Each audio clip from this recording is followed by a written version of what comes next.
Film अभिनेता शेखर सुमन देर शाम रामनगरी अयोध्या पहुंचे। यहां पर उन्होंने हनुमानगढ़ी राम जन्मभूमि और कनक भवन में बिहारी जी सरकार का पूजन दर्शन किया। दर्शन पूजन के बाद मीडिया से बात करते हुए फिल्म अभिनेता शेखर सुमन ने अयोध्या में बन रहे राम मंदिर को लेकर कहा, राम मंदिर 140 करोड़ भारतवासियों की भावना का प्रतीक है, हमारी एकता, अस्तित्व और वजूद का प्रतीक है। राम जन्मभूमि में रखा कदम तो लगा मोक्ष की प्राप्ति हुई।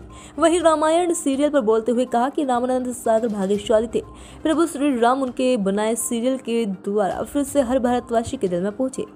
जब जब पाप बढ़ेगा, जब जब बिखरेगा हिंदुस्तान, तब तब राम हमको जोड़ेंगे। उन्होंने प्रधानमंत्री मोदी को धन्यवाद दिया। उनके अथक प्रयास से जो नहीं हो सका हजारों साल वह हो रहा है। जो मोदी का विरोध करते हैं उन्हें आगे चलकर एहसास होगा कि प्रधानमंत्री ने कौन सा इतिहास रच दिया।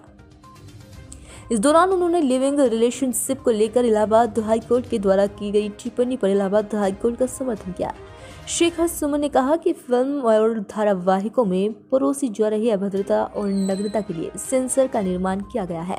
मुझे खुद उस समय एहसास होता है जैसा जब OTT प्लेटफॉर्म पर अश्लीलता और नग्नता देखता हूँ, गाली गलौज, गंदी बातें सिखाई जाती है, जिससे नैतिकता का पतन हो रहा है। इसके बारे में हमें खुद सोचना चाहिए और रोक लगनी चाहिए। तमाम 140 करोड़ भारतवासियों के भावनाओं का प्रतीक है मंदिर, उनकी एकता का प्रतीक है, हमारे अस्तित्व, हमारे वजूद का प्रतीक है। और तो ऐसा लगता है कि मैं तो कदम रखा तो ऐसा लगा कि मोक्ष की प्राप्ति होगी। और कुछ जो अनुभूतियाँ होती हैं, कुछ जो एहसासात होते हैं, कुछ जो जज्बात होते हैं, उनको लफ्ज़ों में या शब्दों में बयान नहीं किया जा सकता, उसकी गरिमा कम हो जाती है। मैं तो अभी तो उस अवस्था में हूँ जहाँ सिर्फ महसूस कर रहा हूँ। ऐसा लगता है कि जैसे एक अथाह महासागर में डूब गया हूँ और बस आनंद ले रहा। वहाँ कोई शब्द नहीं है, वहाँ कोई लफ्ज़ नहीं है, सिर्फ प्रभु श्री राम है, सिर्फ राम। उसने आपने देखा कि एक बिखरते हुए हिंदुस्तान को फिर से जोड़ दिया। वक्त के साथ साथ जब इंसानी जो पहलू हैं वो जब कम होने लगते हैं, तब ईश्वर है कई तरह से प्रकट होता है और अपना असर दिखाता है। तो रामानंद सागर जी सौभाग्यशाली थे कि प्रभु श्री राम उनके ही बनाए हुए एक सीरियल के द्वारा फिर से हर भारतवासी के दिल में उतर गए। तो ये जब जब पाप बढ़ेगा, जब जब हिंदुस्तान बिखरेगा, तब तक राम हमें जोड़ेगा। चीज़ होगा, दुनिया में कोई भी चीज़ कही जाएगी या लिखी जाएगी, उसके दो पहलू होंगे, और जहाँ पहलू दो होंगे वहाँ विवाद खड़ा होगा।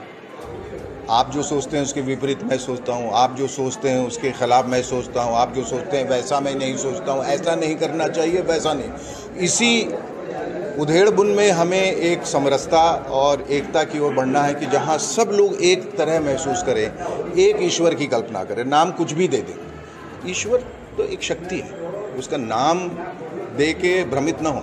आप राम बुलाएं, कृष्ण बुलाएं, महादेव बुलाएं, अल्लाह बुलाएं, खुदा बुलाएं, जीसस बुलाएं, जो तो ईश्वर तो एक ही है। सबकी अपनी अपनी आस्था है, तो हर लोग अपनी आस्था बगैर दूसरे की आस्था पे हावी हुए बस इंसानियत कर बहुत है। यही एक बड़ी सीख है हमारी ज़िंदगी में ये हमारा दायित्व है, और कि हम कोई ऐसी बात न कहें जो विवादित हो या जिससे विवाद खड़ा हो सकता है, विवादास्पद हो।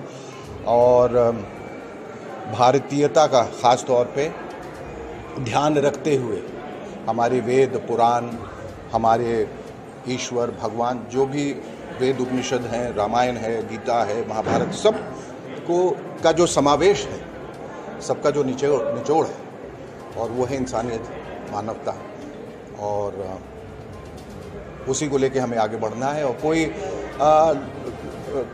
कुछ लोग होते हैं जो वो द्वेष ऐसा पैदा कर देते हैं, लेकिन उनकी बातों में नहीं आना। हमें अपने दिल की बात सुनिए। जो भी आयोजन होगा वो भव्य ही होगा, अच्छा ही होगा, खूबसूरत ही होगा। इसका इंतज़ार पूरे भारत को है और हर भारतीय को है, हर हिंदुस्तानी को है।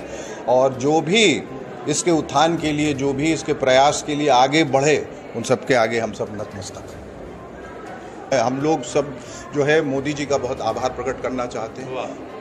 उन्हीं की वजह से जो हज़ारों लाखों साल तक नहीं हो पाए, उनकी वजह से, उनकी कृपा से भी हुआ, उनके प्रयास से हुआ, अथक प्रयास से हुआ। कभी उन्होंने हार नहीं मानी, चाहे कितने लोगों ने आवाज़ उठाई, उनको रोकने की कोशिश की, लेकिन वो आगे बढ़ते रह गए। शायद बहुत सारे लोग जो इस बात को नहीं मानते हैं, उन्हें अब नहीं तो कभी फिर कभी एहसास होगा कि वो क्या काम और कौन सा इतिहास रच के रहे। ये कुछ हद तक तो सही है, बिल्कुल सही है, और मेरे ख्याल से इसीलिए सेंसर का निर्माण किया गया है, ताकि वो जो भी अश्लीलता हो या जो भी गलत बातें या अनैतिक बातें हैं उन पे रोकथाम की जाए।